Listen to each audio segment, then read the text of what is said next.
What, no cake? You've been keeping something from me, Mason. My guess is you're not referring to my recipe for brewed in the toilet prison wine. I'm talking about the letters from my father. Give me the letters, Mason. Sadly, I cannot. Those letters were reduced to smoke, my dear, along with everything else I owned when you burned down my house last summer. You obviously read them, so you know what he wrote. Oh, I do. What's in it for me? Do I really need to remind you that only I have the power to release you or see to it that you die in there just like my father did?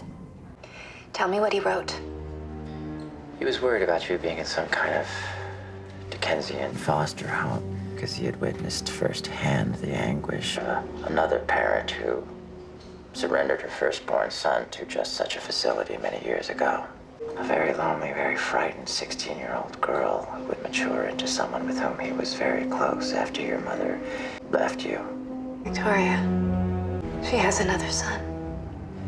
I imagine you'll exploit this fresh little morsel with your usual flair. You can't even begin to imagine. It's been far too long.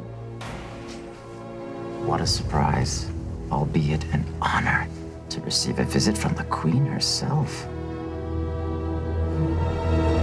You look well, Mason. And you still lie elegantly, Victoria. My skin is sallow and my wit squandered. Though I take solace knowing that I walk in the shackled footsteps of the greats Cervantes, Wilde, Voltaire, all imprisoned as I. Now, to what do I owe this pleasure? Emily Thorne. She's been sniffing around my family's history. And as I take a step back, I can't help but notice her ties to one thing in particular. I can't imagine what. Now, you're the premier expert on the subject. Did Emily's name ever come up in your research? I was very interested in Emily at one point.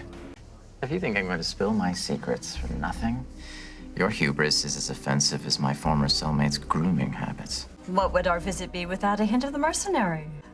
What do you want? A brunch of lobster Benedict and a Gibson at Bellamonica's. As a free man,